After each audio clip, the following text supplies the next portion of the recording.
The first thing I noticed wasn't the noise. It was the missing light. For 11 years, a red beacon had blinked from the top of my hill every night, steady enough that I stopped seeing it unless somebody mentioned it. Flash. Darkness. Flash. Darkness. But at 5:18 that Thursday morning, I woke to a deep mechanical rumble rolling through the floorboards of my house. Then came the scrape of steel against concrete somewhere above me. I pulled on my boots, stepped onto the porch, and smelled diesel exhaust mixing with wet grass and cold mountain air. My name is Daniel Mercer, and I own 14 acres on a ridge overlooking Silver Ridge Estates, one of those polished communities where every mailbox matches and every lawn looks like it was measured with a ruler. My house sits nearly half a mile above their main entrance, at the end of a narrow gravel road that belongs to me. So did the Hilltop. And so, as far as Vanessa Whitmore was concerned, did the ugly red beacon she'd been complaining about for 6 months. I followed the gravel road uphill, hearing loose stones crunch beneath my boots. When I reached the clearing, I stopped. The beacon wasn't standing anymore. Its steel mast lay sideways across the grass, one end still attached to a broken concrete footing. Orange conduit stuck out of the dirt. A contractor's excavator idled nearby, its diesel engine pulsing through the morning silence. And beside it stood Vanessa, 51 years old, president of the Silver Ridge HOA, real estate broker, white SUV, perfect blonde hair, spotless cream jacket. She was holding a paper coffee cup and looking toward the eastern horizon like she'd just personally improved the sunrise. "Beautiful, isn't it?" she said. I looked at the fallen beacon. "What did you do?" Vanessa smiled. "I solved the problem you refused to solve." She pointed toward the valley. "Now everyone finally has the view they're paying for." I didn't argue. That seemed to bother her more than anger would have. I took out my phone and photographed the excavator, the broken footing, the exposed conduit, the contractor's truck, and Vanessa standing 20 feet from all of it. Then I noticed something mounted. Behind the excavator's cab, a folded work order clipped beneath clear plastic. Vanessa followed my eyes and gave me that little HOA president smile she'd practiced at board meetings. "You were warned, Daniel." I looked at the beacon again. "So were you." She laughed. By sunset, the equipment was gone. That evening I stood at my kitchen window with a mug of coffee and stared toward the ridge. For the first time in 11 years, there was no red flash against the glass. Just darkness. At 8:43 p.m., my phone rang. The caller ID made me set the mug down. "Airport operations." I answered. A man's voice came through, controlled but urgent. "Mr. Mercer, we're trying to determine why the Hilltop beacon went dark. Do you know what happened?" I looked toward the black ridge and thought about Vanessa smiling beside that excavator. "Yeah," I said. "I think you're going to want to see this." The airport call should have surprised me more than it did. The truth was, that beacon had been part of the hill longer than almost anything else I owned. 11 years earlier, when I bought the 14 acres above Silver Ridge, the real estate agent had apologized for it before she even showed me the house. She called it an old aviation light, like it was a rusted tractor somebody had forgotten to haul away. I remember standing beside it on my first afternoon there, one hand resting against the cold steel cabinet at its base while wind pushed through the ponderosa pines. The tower was not impressive. It stood just under 40 feet tall, painted in faded bands that had lost their shine years earlier. A weatherproof electrical cabinet sat beside the concrete footing, and a narrow conduit disappeared underground toward my workshop. Every few seconds, the lamp clicked softly and sent its red pulse across the ridge. Flash. Darkness. Flash. Darkness. I understood electrical systems better than most homeowners because I had spent 23 years maintaining commercial power equipment and specialized aviation lighting systems around municipal airfields. I knew enough to recognize that somebody had invested real money in keeping that little beacon alive. So when I bought the property, I asked questions. The previous owner, a retired surveyor named Walter Briggs, handed me a thick envelope of documents and told me not to lose them. I put everything in a gray steel filing cabinet in my workshop, along with the deed, surveys, inspection reports, wiring diagrams, maintenance receipts, and every property document I collected afterward. That cabinet became a habit. If paper involved my land, it went inside. For years, nobody cared about the beacon. The ridge remained mostly pine, scrub oak, and exposed granite. Then Silver Ridge Estates expanded. First came survey stakes. then bulldozers, then rooftops. Within 3 years, expensive houses climbed the slope below me, each one advertised with panoramic mountain views and unobstructed sunsets. I was never part of their homeowners association. My property predated the development, my driveway was private, and my boundary ended several hundred feet above their highest lot. I paid county taxes, maintained my own road, cleared my own snow, and liked it that way. The beacon kept blinking exactly as it always had. Most neighbors ignored it. Then Vanessa Whitmore became president of the Silver Ridge Homeowners Association. The first time she came up my gravel road, she arrived in a pearl white sport utility vehicle. She stepped out carrying a leather folder. She barely looked at my house. Her eyes went straight to the tower. "That," she said, pointing toward the beacon, "is going to be a problem." I glanced over my shoulder at the red light blinking against the afternoon sky. "It has been there longer than your neighborhood." Vanessa opened her folder and smiled. "Maybe so, Daniel. But now people are paying for the view." Vanessa said view the way some people say property line, like repeating the word often enough could make it legally binding. I folded my arms and waited while she opened the leather folder. Inside were glossy photographs of the newest homes on the upper slope of Silver Ridge, all stone fireplaces, oversized windows, and decks pointed toward the western mountains. Small yellow circles had been drawn around my beacon in 3 of the photographs. "We have received complaints," she said. "From who?" Vanessa paused just long enough to tell me the answer was probably Vanessa. "Residents. Prospective buyers. People concerned about property values." Behind us, the beacon flashed red against the gray afternoon. Vanessa looked at it like it had personally insulted her. She suggested painting the tower a darker color. I told her that was not something I would alter casually. She suggested shielding the lamp from the subdivision. I told her the same thing. Then she suggested removing the entire structure. "No," I said. Her smile tightened. That should have ended the conversation. My 14 acres were outside Silver Ridge, and nothing in my deed placed the property under their homeowners association. Instead, 3 days later, I found a white envelope taped to my mailbox.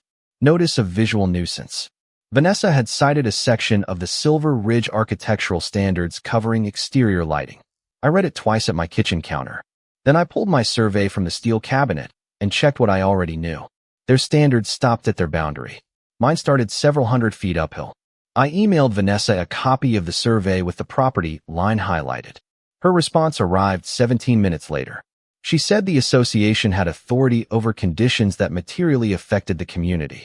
I asked her to identify the county ordinance, deed restriction, easement, or contract giving her that authority over my land. She never answered the question. She sent another notice instead.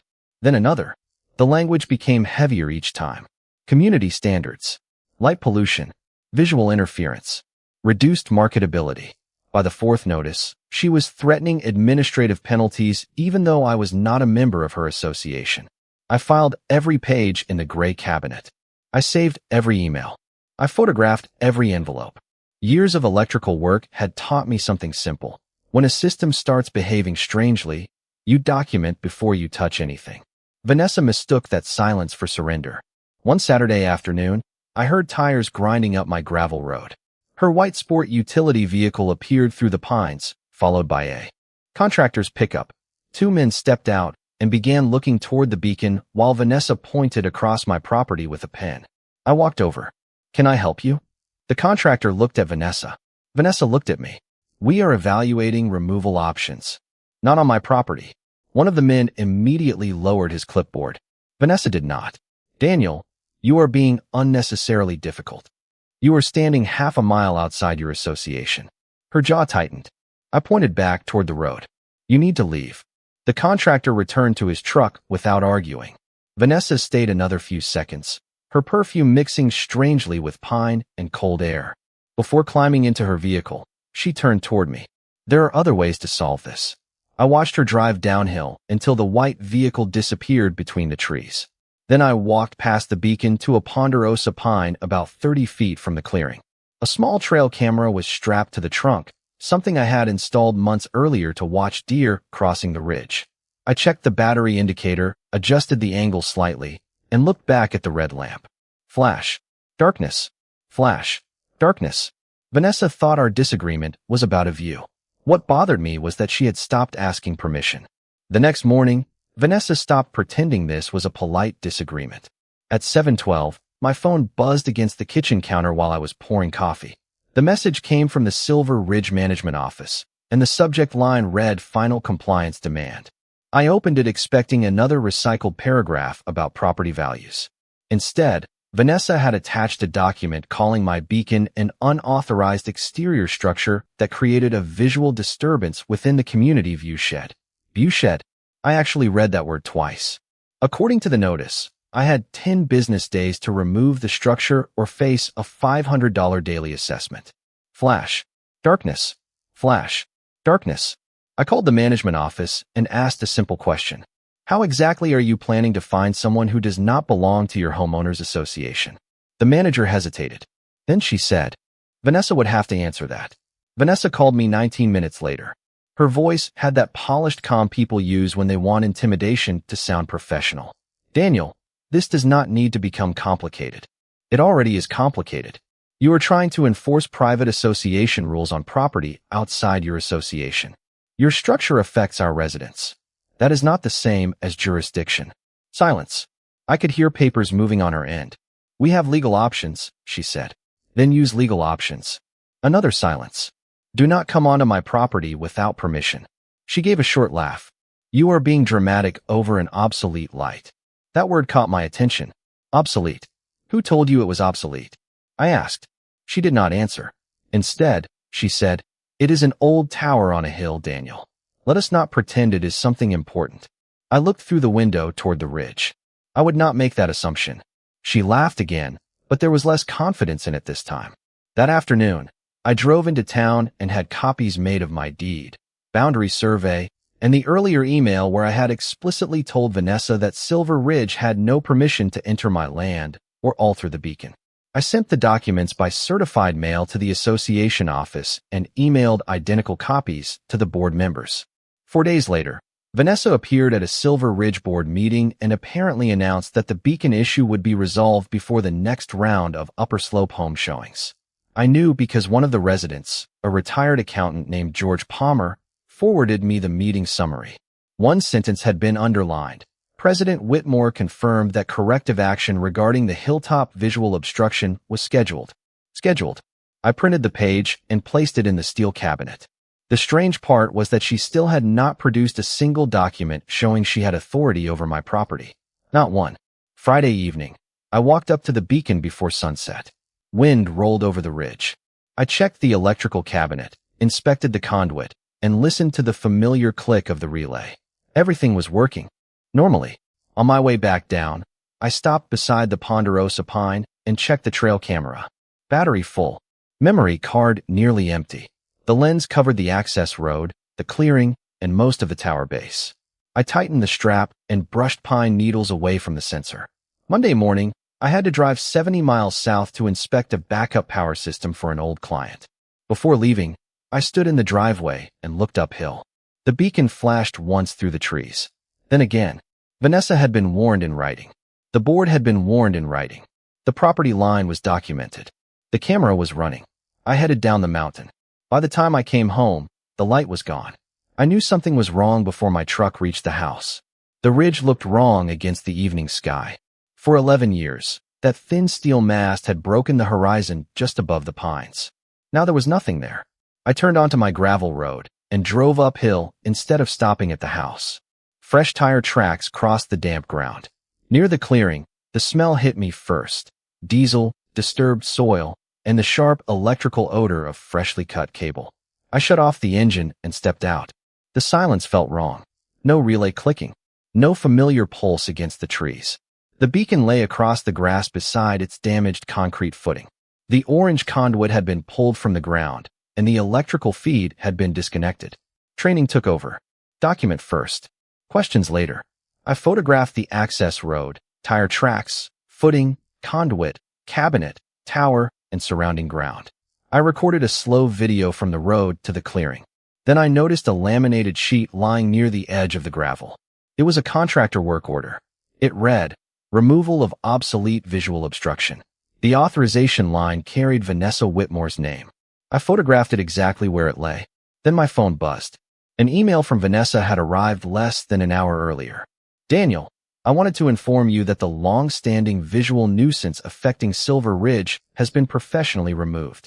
The association considers this matter resolved. I stared at those words, while wind moved through the grass around the fallen mast. Professionally removed. Matter resolved. Vanessa had just put her own version of events in writing. I saved the message in 3 places. Then I walked to the Ponderosa Pine. The trail camera was still there. I pulled the memory card, went down to my workshop, and loaded the footage onto my computer. At 9:14 that morning, Vanessa's white sport utility vehicle came up my private road. 7 minutes later, a contractor's pickup followed. Then came the excavator on a small equipment trailer. The camera captured Vanessa pointing toward the beacon. It captured the crew unloading equipment. It captured her standing beside the clearing while the work proceeded. Most important, it captured the contractor holding up paperwork before beginning. There was no confusion about the location. They had driven nearly half a mile onto my property to reach that tower. I backed up the footage. Only then did I call Vanessa. She answered on the second ring. I assume you saw the improvement. I saw what you did. Good. Then we can finally move forward. Who authorized the contractor to enter my property? Her voice hardened. The association took corrective action after repeated noncompliance. I am not in your association. We have been through this. Yes, we have. I looked across the workshop at the gray steel filing cabinet. And I warned you not to touch that beacon. She sighed. Daniel, it was an old light. Stop making it sound important. I almost opened the cabinet right then. Instead, I ended the call, locked the clearing, and waited for darkness. At 8:30, I stood at my kitchen window. The ridge was black. At 8:43, my phone lit up with airport operations. After the man asked why the beacon had gone dark, I walked straight into the workshop, pulled open the bottom drawer of that steel cabinet, and found the thick envelope Walter Briggs had handed me 11 years earlier. Across the front, in faded black ink, he had written 4 words I had almost forgotten. Ridge Beacon Agreement Records. I carried it to the workbench, switched on the overhead light, and spread the documents beside my laptop. The first page was dated 1987. It was an agreement between Walter Briggs, the county, and the Regional Airport Authority. I read it once, then again, slower. The beacon had not been installed as decoration, and it had never been Walter's private hobby project. The Airport Authority had established the site under a recorded access and maintenance agreement along a designated visual approach corridor. My land provided the elevation. Walter provided access to the site. The airport maintained an operational interest in the light. That explained the inspection stickers and maintenance receipts. It explained why Walter had looked me directly in the eye 11 years earlier and told me not to lose that envelope. I kept reading. There were site maps, wiring diagrams, inspection logs, correspondence, and a recorded easement describing a narrow maintenance area around the beacon. One letter from years earlier instructed the property owner to notify airport operations before any planned interruption of service. Vanessa had not simply removed something she disliked from my property. She had ordered a contractor into an area covered by an aviation-related agreement and caused an active beacon to go dark without notifying the people who monitored it. I picked up my phone and called the number that had contacted me. The caller was Eric Lawson, Airport Operations Supervisor. I told him exactly what I knew and nothing more. The structure was removed this morning while I was away. I did not authorize it. There was a pause. Removed by who? The Silver Ridge Homeowners Association president hired a contractor. Another pause, longer this time. Your homeowners association? No, I am not a member. I heard a keyboard on his end. Do you have documentation? I looked at the workbench covered in 30 years of records. A lot of it. Eric asked me not to disturb the site until they could inspect it. That was easy. I had already photographed everything and restricted access. Then he asked whether I had evidence showing who ordered the work. I turned toward my computer screen, where Vanessa's white sport utility vehicle sat frozen in the trail camera. Footage. Yes, I said. I have video, emails, notices, and a signed work order. His tone became precise. Send copies tonight. I built a clean timeline. Vanessa's first complaint. Her visual nuisance notices. My boundary survey. My written warning. The board's summary promising corrective action. The contractor footage. Her email announcing the removal. The work order. Finally, The Beacon Agreement records. That night, I sent the file package. Eric replied that airport representatives would inspect the ridge the following morning. I closed the laptop and stepped outside. Silver Ridge glittered below me. Above them, my hill was completely dark. For months, Vanessa had acted like the brightest authority in the valley. Now I understood something she did not. Her homeowners association rules ended at a property line. The paperwork in my cabinet did not. Vanessa thought she had destroyed something that belonged to me. That would have been the cheaper mistake. At 7:46 the next morning, 2 vehicles turned onto my gravel road. Neither belonged to Silver Ridge. One was an airport operations truck. The other carried a county seal. I watched from the workshop as they climbed toward the ridge, tires grinding over loose stone. Eric Lawson stepped out first, wearing a reflective jacket and carrying a hard case. With him was Melissa Grant, a county land use inspector, and an airport electrical technician named Owen Parker. They photographed the clearing, inspected the damage, and compared the site against the old drawings. Eric crouched beside the electrical cabinet and ran one finger across an inspection label. "This was checked 4 months ago," he said. "Operational?" I asked. "According to our records, yes." That single word mattered more than every notice Vanessa had sent me. Operational. Not abandoned. Not obsolete. Not decorative. I handed Melissa my boundary survey. She unfolded it across the hood of the county vehicle while the wind snapped at the corners. The Silver Ridge property line sat hundreds of feet downhill. She measured the map with her finger, looked toward the subdivision, then back at me. "And you never authorized access?" "No." I showed her. The certified warning I had sent Vanessa. Then the delivery confirmation. Then the board summary. Eric asked about the contractor. I opened my laptop inside the workshop and played the trail camera footage. Vanessa's white sport utility vehicle appeared first. The contractor followed. The excavator came next. Nobody watching the screen said anything for several seconds. The footage did not need narration. At 8:53, Vanessa called me. I let it ring. At 9:11, she emailed. She wanted to know why county vehicles were on the hill. I saved the message and added it to the folder. At 9:26, another email arrived. This one was different. She said the association had merely arranged routine nuisance abatement and that any damage to regulated equipment had been an unintended contractor error. I read that sentence twice, then opened her message from the previous evening. The long-standing visual nuisance has been professionally removed. The association considers this matter resolved. Same sender. Same project. 2 completely different stories. I forwarded both to Eric. By noon, the contractor called me directly. His name was Paul Danner. His voice sounded tired. He said Vanessa had represented the Beacon as a privately owned, abandoned structure and had assured him that the association possessed authority to remove it. "Do you have that in writing?" I asked. Silence. Then paper rustled near his phone. "I have the work authorization and her emails." "Keep them." I gave him Eric's contact information. Vanessa had spent months creating the evidence herself. Every notice showed intent. Every email showed escalation. The survey showed the boundary. My certified letter showed warning. The camera showed entry. The work order showed authorization. Her victory email showed she knew the removal had happened. Vanessa sent the board a message calling the situation a minor misunderstanding. George Palmer forwarded it to me 10 minutes later. I printed that one too. The steel cabinet drawer closed with a heavy metallic click. For the first time since this started, I understood exactly what my role was. I was not going to chase Vanessa through meetings, arguments, or expensive threats. I was going to keep the record clean and let every document lead to the next one. She thought my silence meant I had finally stopped fighting. In reality, I had simply stopped fighting on her level. By Monday morning, the hill was busier than I had seen it in 11 years.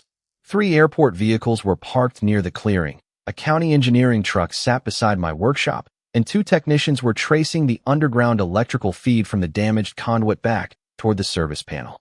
Vanessa could see every vehicle from the upper homes of Silver Ridge. At 9:14, her white sport utility vehicle appeared at the bottom of my gravel road. She stopped beside the private property sign, hesitated, then drove up anyway. Old habits die hard. She stepped out carrying the same leather folder she had brought during our first conversation. "Daniel, we need to clear up some misinformation." Eric Lawson turned from the Beacon site. "Are you Vanessa Whitmore?" Her expression changed when she realized he already knew her name. I am president of the Silver Ridge Homeowners Association. She said it slowly, like the title should settle everything. Melissa Grant walked over with my boundary survey rolled beneath one arm. Paul Danner, the contractor, had arrived 20 minutes earlier carrying copies of his work authorization. Vanessa noticed him and stopped smiling. Eric asked one simple question. Who authorized removal of this structure? Vanessa immediately pointed toward Paul. The contractor misunderstood the scope. Paul opened his folder. No, ma'am. I followed the written order.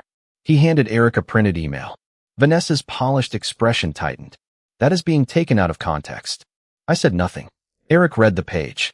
Melissa unfolded my survey across the hood of her truck. Did the association have an easement across Mr. Mercer's property? Vanessa looked at the map. The beacon materially affected our community. That was not my question. We believed we had authority to address a nuisance. Melissa placed one finger on the boundary line. Your association ends here. Her finger moved uphill several inches on. The map. The beacon was here. Vanessa turned toward me. Daniel never explained that this was some kind of airport equipment. I had been waiting for that sentence. I opened the folder I was carrying and handed Eric the certified letter I had sent before the removal. The warning was plain. No association permission. No authorized entry. No alteration of the beacon. Delivery confirmed. Then I showed him Vanessa's response. She had received it. She had dismissed it. Vanessa stared at the paper without speaking. Eric asked whether there was footage from the day of removal. I opened my laptop on the truck hood. The trail camera video played in the bright morning sun. Her vehicle entered first. The contractor followed. Vanessa pointed toward the tower. The equipment moved into position. Nobody had wandered onto the wrong parcel. Nobody had misunderstood which structure she wanted removed. Then came the final piece. Paul handed over the signed work order. Vanessa's name sat beneath the authorization line. By afternoon, Silver Ridge had called an emergency board meeting. George Palmer later told me it was the first meeting Vanessa had not controlled. Board members wanted to know why association money had been used for work on private property. Their insurer wanted documents. The management company wanted every email related to the project. Airport representatives wanted restoration costs documented. County officials wanted the access issue reviewed. Vanessa had spent months building authority out of letterhead and confidence. Now every institution involved wanted something she could not manufacture after the fact. Proof. I stood beside the gray steel cabinet that evening, listening as another email arrived. This one came from the Silver Ridge board, not Vanessa. Effective immediately, she had been removed from decisions involving my property while the matter was reviewed. I looked through the workshop window toward the dark ridge. Vanessa had wanted the hill cleared because one blinking light spoiled her perfect view. Instead, she had filled that hill with people whose authority did not disappear at the edge of an association map. The beacon came back on 26 days later. By then, Silver Ridge had learned exactly how expensive one unauthorized decision could become. The airport authority coordinated the replacement work, the county documented the site restoration, and the association's insurer spent weeks sorting through invoices, emails, photographs, and contractor records. A new footing had to be installed. The electrical conduit had to be inspected and repaired. The replacement mast had to meet the required specifications. Technicians tested the circuit, verified the timing, and documented the restored system before anyone considered the job finished.